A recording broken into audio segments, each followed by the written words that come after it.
Hi dear students, how are you? I am Professor Taouil. We are going to continue with our module Initiation to Translation. Last time in introduction I gave you some basic theory, the things you should know in order to translate.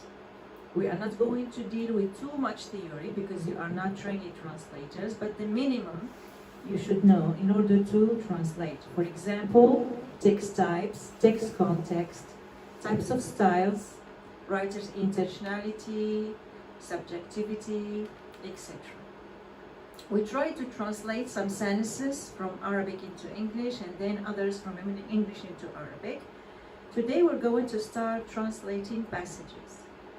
And we're going to do two passages, one from Arabic into English and the other from English into Arabic. And for next time, I'm going to give you a homework. I will tell you later when I finish my lesson.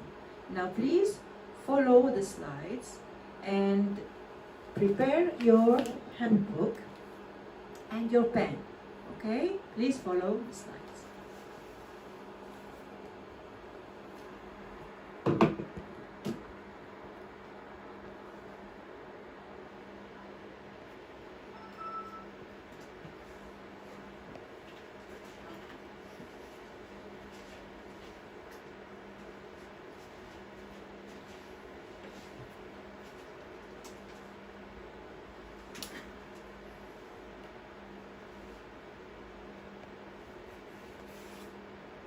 In this lesson, we are going to deal with two text contexts, two different text contexts. The first one, I will give you some time to discover by yourselves. I will read it first, okay?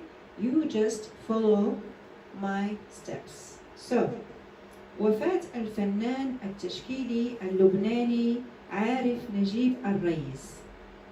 توفي الفنان التشكيلي اللبناني عارف نجيب الريس أحد مؤسسي الحركة الفنية اللبنانية المعاصرة عن سن يناهز 77 سنة. كانت حافلة بكتساب بالعطاءات or بالمعطاءات. Both are correct. الفنية المتعددة محليا وعربيا ودوليا. Please change it. It is ودوليا. وذكر أحد النقاد اللبنانيين أن عارف الريس ظل يصور الموت في لوحات قديمة له وحديثة حتى حل فيه، وظل يداعب الطبيعة بألوان الفرح والحب ويفتح ألوان الزهور على قماشات البيض حتى باتت ضحكته علامة فارقة في وجهه. لقد صنف الراحل، يعني هذا الناقد، لقد صنف الراحل على أنه من أبرز الأمثال اللبنانية على الفنان المثقف الذي خاض الأفكار والأيديولوجيات مثلما تمكن من التقنيات. لهذا كان غنيا في فنه وجريئا في تجربته إلى أبعد الحدود. فنان مغامر يقطع المسافة بين الواقعية وتجريدها بلمح البصر، وبين الجدلية والهزل بضربة ريشة، وبين اللوحة الفكرية واللوحة العفوية الغريزية بغمزة لون. وحسب رأي ناقد لبناني آخر بخصوص الترحال المعنوي الدائم لعارف الريس، أن حياة الفنان الشخصية لم تكن بهذا الصخب ولا بهذا التماوج الحار المتوتر، إلا أنه فنيا كان لا يطمئن إلى تيار أو مدرسة، وظل يتخطى ويجدد ويرفض ويتمرد ليذهب من النقيض إلى النقيض، متحديا نفسه وقدرته على تطويع التقنيات والرؤى الفنية لأفكاره وهفواته ونزواته الفنية. So here I have put in a red color, I have highlighted some words for specific reasons. The first is توفي. I wish to remind you that in Arabic the VSO is favored, which means الجملة الفعلية. Then we have other expressions like غمزة لون، ضربة ريشة، الترحال المعنوي، هفوات، نزوات. اللغة العربية is known by البلاغة والبيان والمجاز. It means that sometimes you will find a word that means something in a context, but here in our context it means another, like غمزة لون. اللون له غمزة، له معنى. الترحال، من الذي يعرف بالترحال؟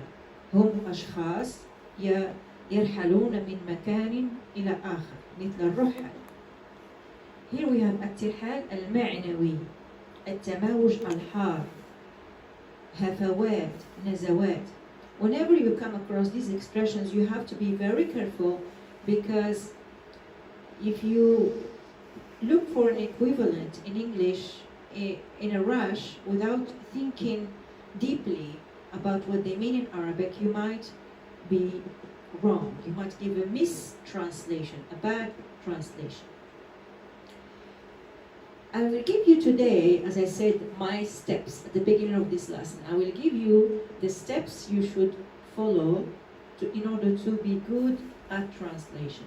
The first thing you do is to read carefully a text. Whether it is long or just a small passage or even just sentences, you must read carefully. Then hold a pen and underline all the words which are difficult, which means that words you should look up in the dictionary, either because you don't know their equivalent in the other language or because you know the word but you just need to make sure of its right use. Then you open the dictionary and start checking up the words. After that, you close the dictionary and you start translating. This is the most useful technique in translation. These are the necessary steps to follow in order to translate. Now, I will stop for a while at checking up words in the dictionary. This is not an easy process. Why? Let's see. Here, for instance, we have the word nazwa. If you look up the word nazwa in the dictionary, you will find that it has many synonyms in the other language, like caprice, impulse, fancy, freak, whim. However, none of these words is right for this context. If you have a look again at the text, we have al-fannan al-tashkili, we have al-haraka al-fanniya, we have let's say al-risha, al-alwan, al-tajrid, al-waqi'iyya. We understand that the text has to do with al-fan al-tashkili. So, al-hafawat for an artist or al-nazawat for an artist are not at all what these words refer to. So for nazwa here, nazawat in the plural and nazawat al-fanniya, they refer to artistic trends. And nazwa is an artistic trend. The same thing for hafwa. Hafwa, if you look the word, if you check up the word in the dictionary, you will find that in English there are so many synonyms that mean hafwa, like slip, error, trip, fault, misstep. However, in this context, what hafwa means is preoccupation. It is not at all a misstep. Please have a look again at the text for a while.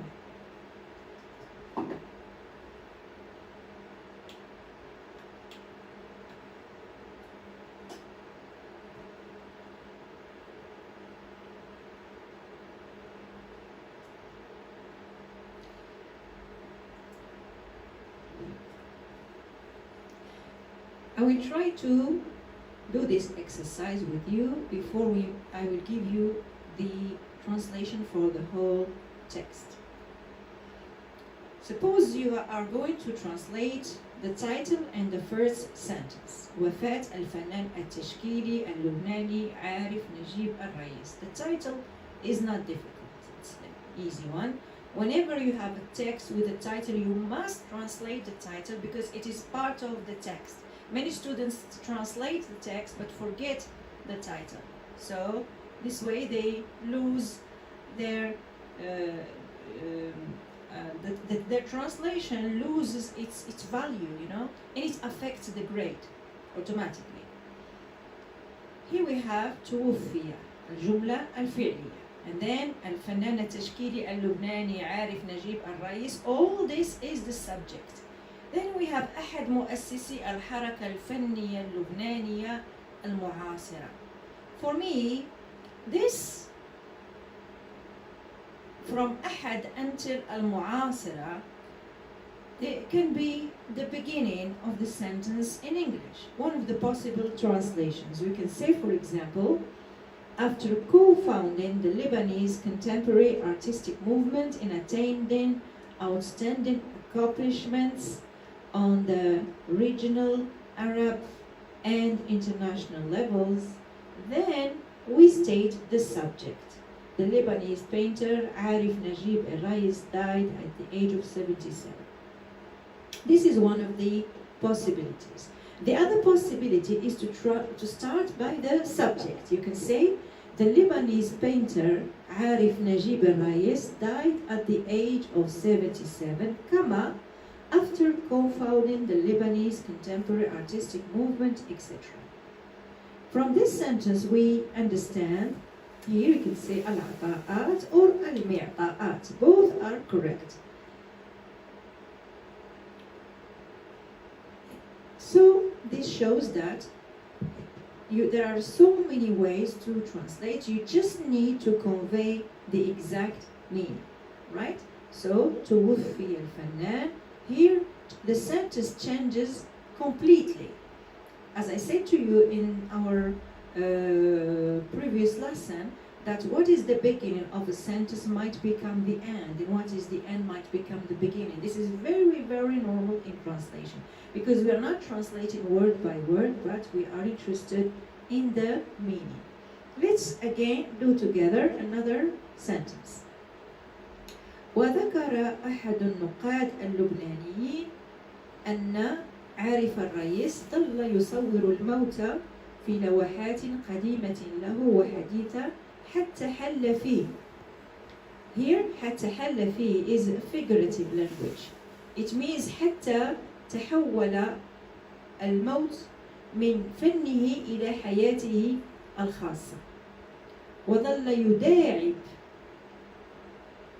Look at the verb يداعب. لا يداعب طفل بل يداعب الطبيعة بألوان الفرح والحب، ويفتح ألوان الزهور على قماشات بيض حتى باتت ضحكته علامة فارقة في وجهه. Here I have again put in red very important words, and also حرف الواو in Arabic. It is very normal to find sentences in Arabic beginning with wa. وذكر. This sentence comes as an addition to what was mentioned before. But we can find al-waw repeated in many sentences. Wa. In English, however, you have to be careful. You cannot start a sentence with and. You have to see the exact way to link these two sentences, give the meaning, and at the same time the correct grammar and sentence structure. ذكر أحد النقاد اللبنانيين أن عارف كذا وكذا. Here, if you read this sentence again, you will find that we have two opposite things. We have الموت and we have الفرح. الحب. ألوان الزهور. الضحكة, etc. Which shows what? It shows that the writer was sometimes optimistic, but on other occasions he was pessimistic. This is what you have to use as keywords in your translation. You have to be very, very careful and try to be creative in your translation. The more creative you are, the better your translation is. So here we can start, for instance, by, according to a Lebanese critic, the painter was, on the one hand, pessimistically depicting death in his old and modern paintings till it overwhelmed him. And on the other, he was a landscape painter with optimism and a perpetual smile, who used sublime colors to portray on his canvases the power of nature, joy, love, and light-colored flowers with a perpetual smile of an optimistic. This is one possible translation. In the text, I will give you another possible translation. So you can compare the two and see that there are many ways to translate this sentence. What is important for me, if I read your correction, if I read your work and correct it, I will pay attention to these keywords, okay? Pessimistically, optimistically, pessimism, optimism, and then linking words on the one hand, on the other. Or you can give the first one on pessimism and say, however, on other occasions, and etc. So pay attention to these key words and also to the differences between English and Arabic in terms of rhetoric, al-balagha.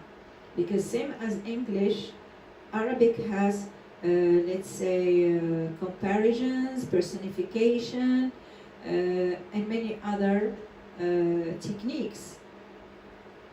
Here, حتى حل فيه, we can translate it as till it overwhelmed him. He was overwhelmed by death.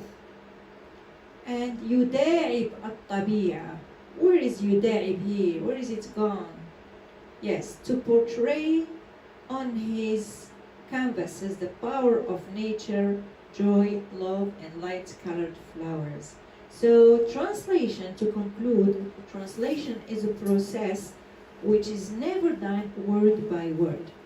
Our target, okay, remember I told you we move from the source language to the target language. Our target is the meaning, and we have to convey it in the most perfect equivalent style. Okay, let's now move to the last step. I told you at the beginning of my lesson, read the text carefully because I will ask you about the context, yeah? You remember? So, whenever you will translate a text in my course, the first thing you have to tell me are these things. What is the text type and what is the text context? I have referred to this before when we did the title and the first sentences. So the context is plastic art. The text type is expository. The writer is just exposing facts about the Lebanese artist. We feel somehow that he is very sad for the loss of this great painter because of his works and the way he has impacted the Lebanese artistic movement in painting and all his achievements locally and internationally. So, the death of the Lebanese artist Arif Najib al-Rais, after co-founding the Lebanese contemporary artistic movement and attaining outstanding accomplishments locally, regionally, and internationally, the Lebanese painter Arif Najib al-Rais died at the age of 77. According to a Lebanese critic, the painter was, on the one hand, pessimistically. Remember, I told you I will give you another translation. So before, I just used optimism. Now I used optimistically.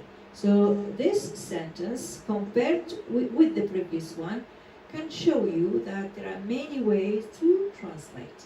So he was, on the one hand, pessimistically depicting death in his old and modern paintings till it overwhelmed him. And on the other, he was a landscape painter with a perpetual smile. In the other sentence, we kept perpetual smile to the end. Here we start with it. A perpetual smile who optimistically used sublime colors to portray on his canvases the power of nature, joy, love, and light-colored flowers. In addition, he classified the DCs as the best example of the Lebanese scholarly artist who used with high mastery his techniques to tackle the most complex issues and ideologies to end up being definitely a prolific artist. Yes, I prefer to use here, a prolific artist and a daring person. The veteran artist was through his brush strokes, darbat risha. Here you will see, like as I told you last time, that sometimes the use of the singular and plural varies from Arabic into English.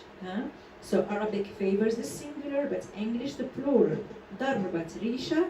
In English we have brush strokes. 20 دولة. In English we have 20 countries. Okay? Brush strokes and colors motifs continuously oscillating between realism. الترحال يعني أحيانا في المدرسة الواقعية وأحيانا في المدرسة التجريدية إلى غير ذلك. So oscillating between realism or the abstract, seriousness or funniness, and between creative or spontaneous painting.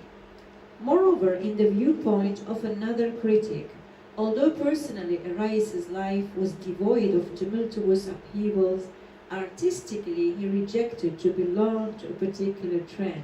So here we have again two key words, من الناحية الشخصية ومن الناحية الفنية. So personally and artistically. These keywords are very important in translation, so you have to be careful while you are translating. You must transmit your message as faithfully as you can. He rejected to belong to a particular trend and preferred to remain a renovator and a revolutionary, challenging antithesis and self-defying the power of his techniques in exploring subjectively and individually his preoccupations and artistic trends. You can stop the video and copy the translation, but later on, when you have some free time, please take the handbook, sit down, and start revising all the steps you need to follow to give a good translation. Regarding the other text, it's the opposite way, so it's going to be from English into Arabic. Some achievement of the 1977 revolution. The revolution dealt a severe blow to the symptoms of social underdevelopment and its causes. Its efforts were thus rewarded with remarkable achievements, including compulsory and free education, the national campaign to eradicate illiteracy, and the amendment of the law of personal statute, which put an end to the oppression of women and granted them significant opportunities to take their suitable position in the revolutionary process and the reconstruction of the new society. Besides, the other important accomplishments were related to fields of other public services, health, roads, and so on, which would directly or indirectly contribute to the elimination of social underdevelopment. Moreover, the living standard, the per capita income increased due to the implementation of the objectives of the economic and social policy established by the leadership of the party and the revolution in order to raise the living standard of the citizens. The average wage paid to the citizens and workers increased considerably compared to what had been before the revolution, and the minimum wage rose by 112%, increases which occurred thanks to the application of socialist methods in such a way that they had to include the basic strata of society, all the workers and employers with limited incomes. Again, you have to follow the steps to translate and do a good translation. So first, you take the text, read it carefully, underline all the difficult words, look them up in the dictionary, and close the dictionary. Then you start translating. I hope you have tried to translate these two passages before receiving my correction today. This text starts by dealt a severe blow, ضربة قوية. This text actually is not as complex as the first one. The first one has to do with art, so it has many, let's say, many words which hint to something and refer to another, or which means something in a context, and in the artist's context they refer to another thing. So it's very, very, the text is very, very complex. Here it's let's say much more direct information. The writer is exposing, yes, this is the text type, is exposing facts, and the context, you can say here, social, yeah, social. The revolution took place in Iraq in 1977. Now, in your opinion, how shall we start this text in Arabic? Remember, we need الجملة الفعلية. The revolution dealt a severe blow to the symptoms of social underdevelopment and its causes. Yes, we have one keyword here, severe blow, the revolution. So we need to add a verb. We can say, for instance,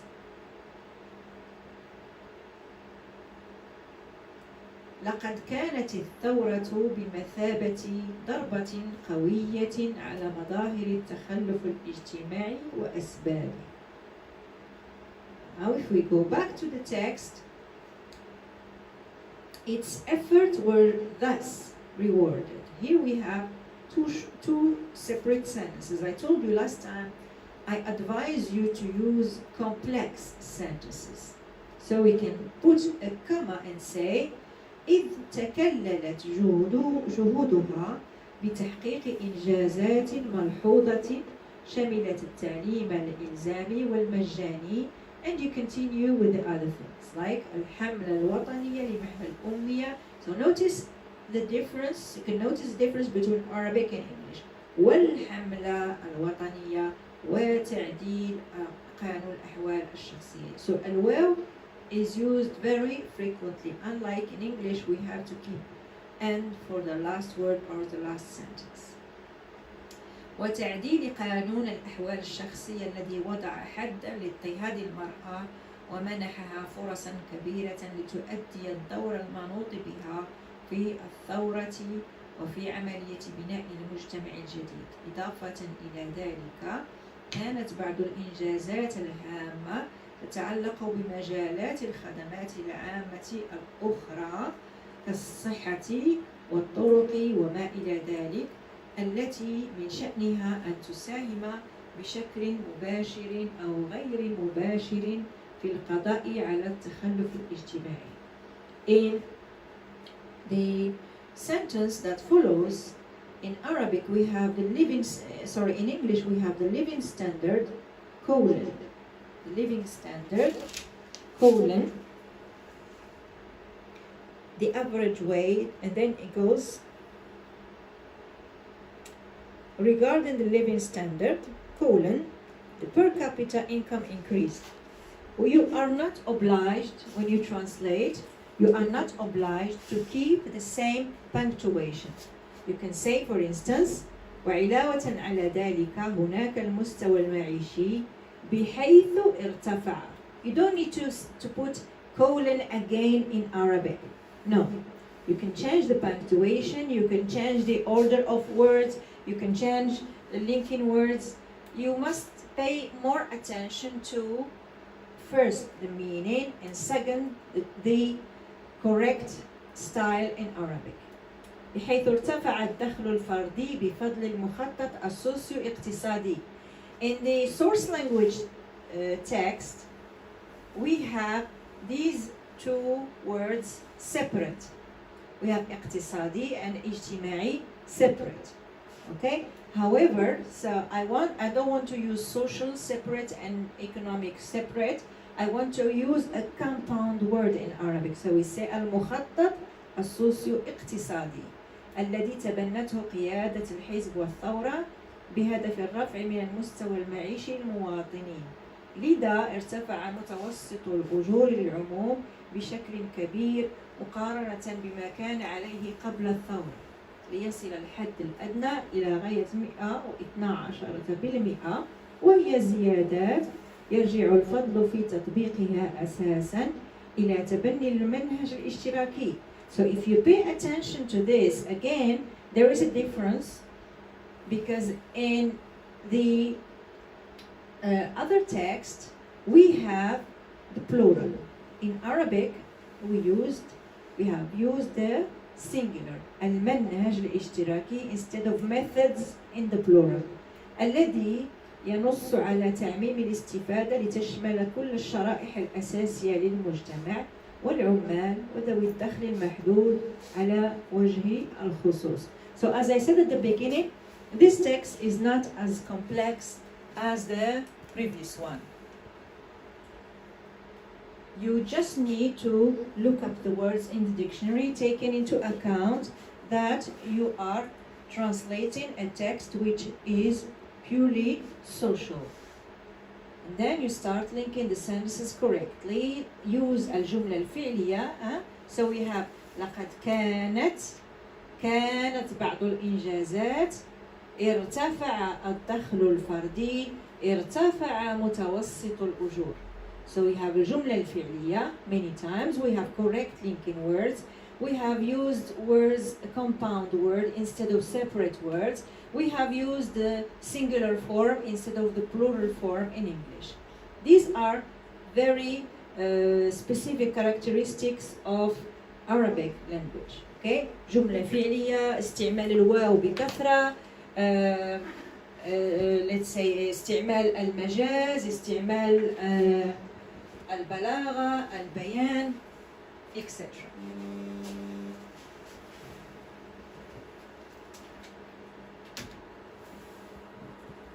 So, as you could see today, that to give a good translation, you have to follow some necessary steps.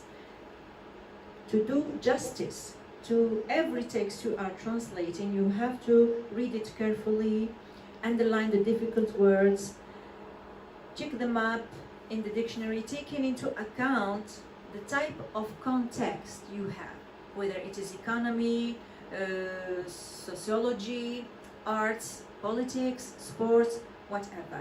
And of course, the text type, bearing in mind the writer's intentionality, because we are going to come across passages where the authors will be arguing, trying to influence you, to convince you of specific ideas.